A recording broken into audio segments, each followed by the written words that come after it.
Hola, saludos. Su servidor quien le habla, José Dávila. Aquí pues grabando la tercera parte del estudio que les he estado ofreciendo, el cual titulé con símbolo de interrogación: ¿existió Jesús? ¿Existió Jesús?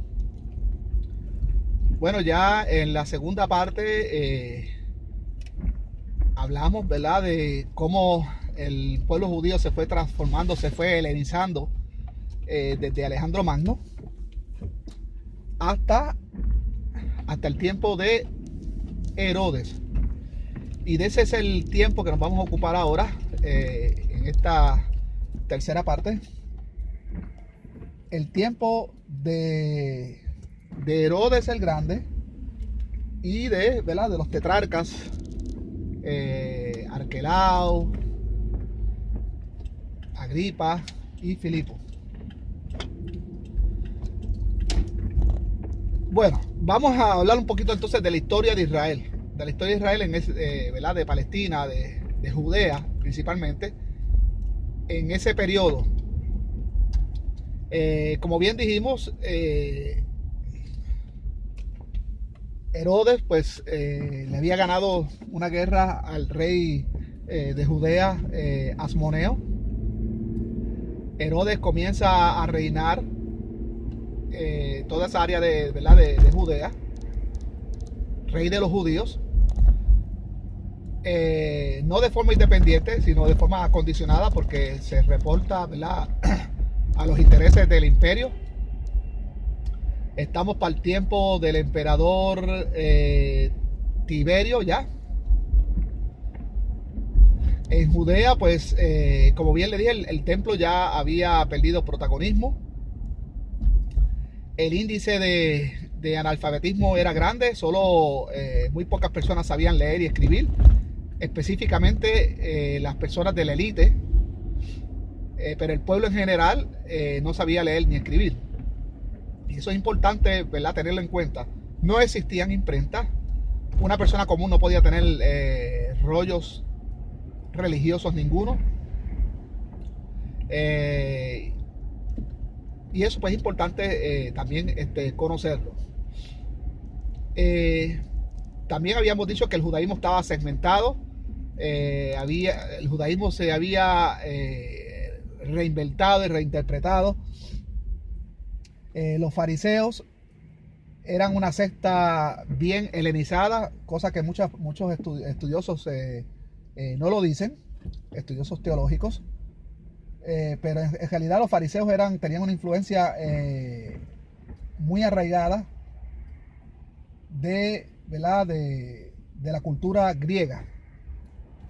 Fueron judíos que se fueron helenizando desde la entrada histórica a la vida judía.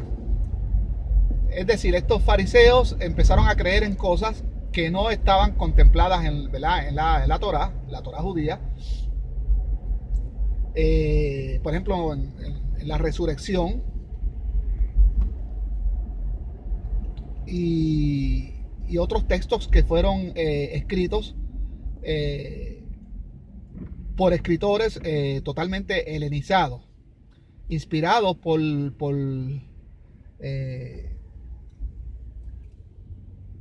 otros mitos griegos y por otras influencias griegas. Entonces los fariseos pues creían en los profetas, creían en la resurrección, cosa que no pertenece al judaísmo clásico, es decir, el judaísmo de Nehemías y Esdras, del periodo persa. Para que usted pueda entender, le hace el libro de Eclesiastés y ahí usted puede ver que era un judío de esa época, que no creían en la resurrección ni nada de esas cosas. Entonces los fariseos pues tienen estas creencias. Además de ellos operan, además de lo que, ¿verdad?, de lo que le estoy diciendo, también le añado que ellos operaban mayormente en las sinagogas, independientemente al templo. Eran como que querían hacerle la competencia al sacerdocio, y también operaban en el pueblo. Así era la secta de los fariseos. Los saduceos cosas que no te cuentan mucho, a pesar de no tener cierta legitimidad, entre comillas, ellos mantenían como sagrado las enseñanzas del judaísmo clásico o las creencias del judaísmo clásico. Ellos no creían en la resurrección, ellos solo se limitaban a la Torá, ellos no admitían ningún otro texto que no fuera la Torá mosaica. Estos eran los saduceos. Y créanme que a pesar de los saduceos, mayormente los sacerdotes, los sumos sacerdotes eran puestos y depuestos por Roma, su religiosidad en varias ocasiones le llevó a tener ¿cómo podríamos decir? Conflictos con las autoridades romanas. Así que esto eran los saduceos. Los esenios son la élite de sacerdotes que cuando los asmoneos, ¿verdad? O los macabeos lograron, bajo una rebelión a Antíoco Epífanes, lograron la independencia. Ellos quisieron poner sus propios sacerdotes y actuar a su manera. Entonces los sacerdotes de aquel entonces estaban en desacuerdo y bajo amenaza de muerte tuvieron que huyeron hacia ese desierto de Qumran. Allá se establecieron, hicieron como monasterios, obviamente pues, alejados del templo, y reinventaron el judaísmo. Y esa es la secta de los esenios ya del primer siglo. Tenemos los celotes, que eran una secta no muy devota, eran judíos revolucionarios, que eran hostiles contra el Imperio Romano. Tenemos en el norte, ¿verdad?, a los galileos, que tampoco eran muy devotos, no eran muy, ahí existía un nivel muy alto de analfabetismo. Entonces era una secta, ¿verdad?, que dependía de alguna pobre sinagoga que había en esa área, quizás Cafarnaúm o esas áreas de Galilea. Importante decir, la ciudad de Nazaret no existía en el primer siglo. Es importante saber este dato, no existe. Igual que una ciudad, Najín, tampoco existía, o no como lo pinta ¿verdad?, uno de los evangelios. Entonces este es el escenario del primer siglo. Los judíos están bajo el dominio romano. Roma permite que todos los territorios practiquen sus religiones, incluyendo los judíos, siempre y cuando pues paguen tributo. Los judíos campesinos, ya sea los cultivadores de viña, los de oliva, los pastores, todos ellos tenían que pagar doble tributo porque pagaban al templo, pagaban también aquellos que eran devotos, ¿no? Pagaban al Imperio Romano. Entonces era muy fuerte la vida para el judío en aquel entonces. Se estima que habían 4 millones de judíos en Palestina en el primer siglo, y más o menos la misma cantidad en la diáspora, ¿verdad?, en los alrededores. Se dispersaron, ¿verdad? Cuando llegan, volvemos atrás otra vez, cuando llegan los griegos, se abre el mundo para los judíos. Ya no son un hormiguero separado, sino que se abren al mundo. Y esto trajo mucho beneficio para los judíos, porque había mucha pobreza. Y a pesar de eso, la pobreza está controlada, ¿verdad?, por los sacerdotes del templo.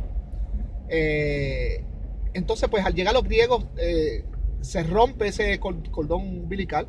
Ellos empiezan a migrar hacia el norte, cogen el Mediterráneo. Muchos se establecen en Corinto, en Éfeso, Antioquía. Muchos bajaron al sur, ¿verdad?, a Alejandría, en en Alejandría había una importante comunidad judía. Entonces ya para el primer siglo pues están todos estos judíos asentados en la diáspora, hasta en Roma. Hay en Roma, hay en Corinto, como en Tesalónica, Colosas, Macedonia, como bien dije, las Antioquías. Ese es el panorama en el primer siglo.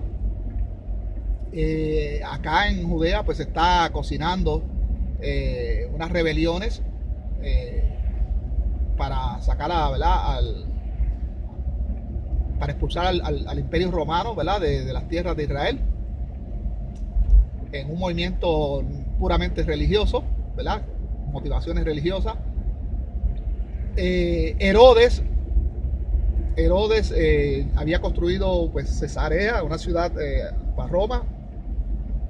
Había ampliado la plazoleta del templo, había construido la fortaleza Antonia, que por cierto los restos que quedan hoy en día, que hoy los judíos creen que era el monte del templo, eso son los restos de la fortaleza Antonia. Del templo pues no quedó nada, y de eso hay un rabino de los primeros siglos que da fe, que regresó a Palestina y ya todo estaba destruido. Sin embargo, ¿verdad? Ese cuadro en realidad concuerda con las descripciones de Flavio Josefo y de otros historiadores de la época con la fortaleza Antonia.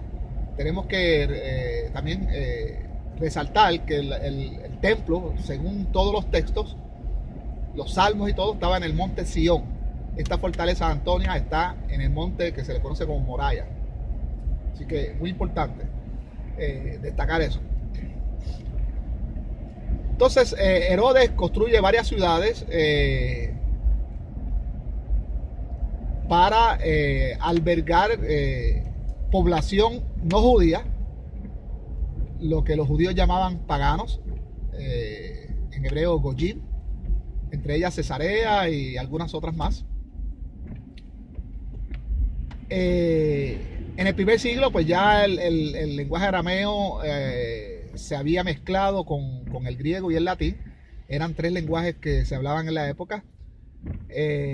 Muchos judíos eran mercaderes y llegaban hasta la India para traer especias que solo se conseguían allá, igual y las traían para vendérselas a los romanos. Era un buen negocio. Muchos judíos se hicieron de dinero en aquella época de esa manera. Los judíos que aprendieron a hablar, ¿verdad? Que eran trilingües, también hicieron mucho dinero en la cuestión de ¿verdad? De la mercadería, que era una manera de hacer dinero en aquella época. Ya estaban las rutas establecidas, rutas de comercio, de mercadeo. Por lo tanto, en el primer siglo, todo aquel que hablaba griego comía como griego y pensaba ya como griego. O sea, un idioma no se adopta así porque sí. Cuando tú adoptas un idioma, algunas cosas de la cultura de ese idioma vienen, ¿cómo diríamos? Vienen envueltas con el idioma. Son parte del idioma y el individuo las adquiere. Cuando los judíos comienzan a sublevarse contra el imperio romano,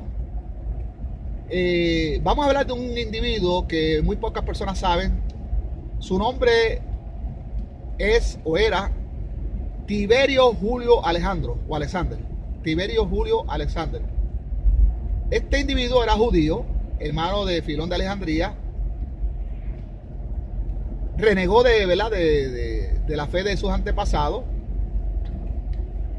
y se helenizó como muchos otros. De hecho, el mismo Filón de Alejandría nos cuenta cómo era eso.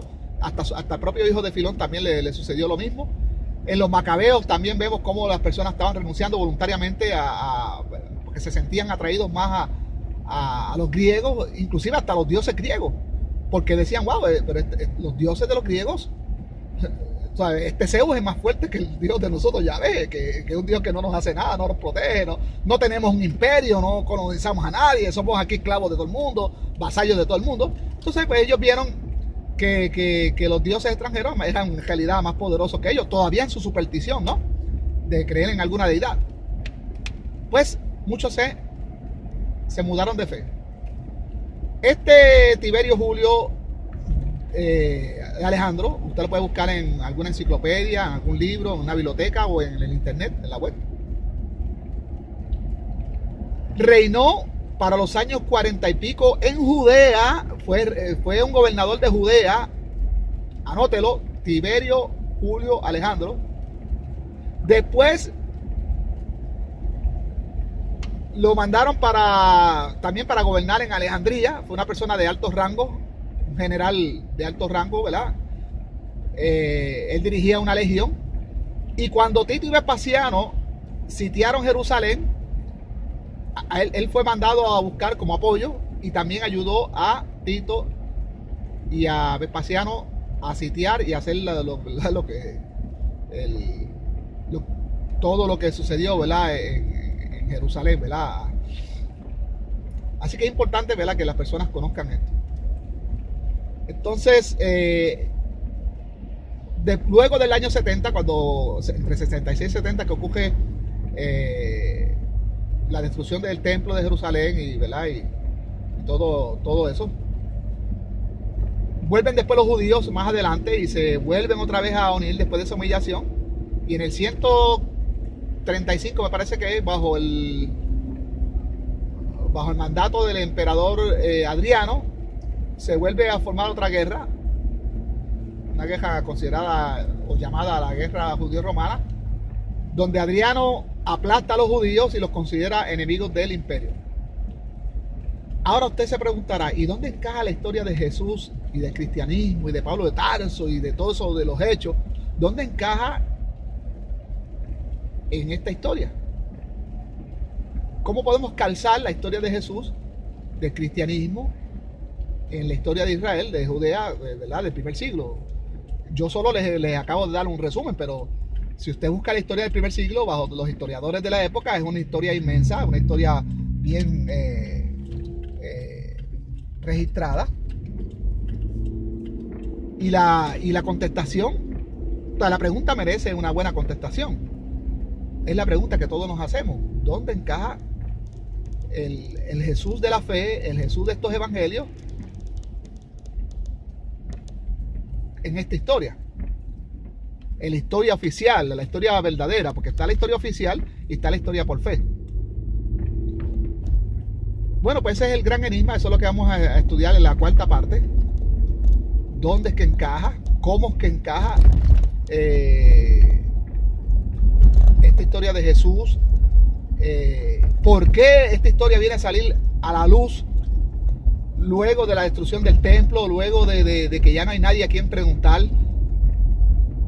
Porque a mí actualmente, si me preguntan qué pasó hace 100 años atrás o 70 años atrás, yo no sé lo que pasó. Yo requiero de ir a un libro o a internet o a la biblioteca para poder buscar la información sobre qué pasó hace unos años atrás. Ni siquiera para la época de que mi papá se criaba, en el 45, yo no sé, no sé qué pasó en esa época. Pues imagínense que estos textos salen a relucir, y no en Israel, porque tampoco salen en Israel, salen allá en Corinto, en Éfeso, en todos esos lugares allá, en lugares griegos. Salen a relucir estos textos donde ya no hay nadie a quien preguntarle, donde ya los judíos están humillados, están dispersados, Jerusalén destruida. Entonces ahí cuando estos textos comienzan a surgir y comienzan a ser mercadeados en un territorio griego donde encontró cabida, encontró aceptación y logró un éxito del cual hablaremos entonces en el próximo video. En el próximo video vamos a hablar cómo surgen estos textos, quiénes los escribieron, cómo los escribieron, qué conocimiento tenían los que lo escribieron. Y como les dije en el primer video, cuando yo termine de hacer esta serie de estudios, usted mismo va a tener la la decisión y usted mismo llegará a sus propias conclusiones de si Jesús existió o no. Yo voy a tratar de llevar estos estudios hasta desde 600 años antes de Jesús, ¿verdad? Desde el primer video que hablé de Alejandro Magno y todo, y lo voy a tratar de llevar hasta hoy en día. Cómo fue el cristianismo tomando forma y la fe que hoy creemos, la fe que miles y millones de personas hoy creen y manejan su vida de acuerdo a esas creencias, cómo llegó y cómo se moldeó y cómo fue heredado y recibido hoy en nuestros días. Entonces me propongo hacer todo ese estudio por la historia hasta llevar el cristianismo hasta nuestros días. Así que bueno, hasta la próxima. Aquí ya termino esta tercera parte. Siento que esto va a tomar algunas 6, 7 partes. Así que téngame paciencia. Muchas gracias pues, por su atención.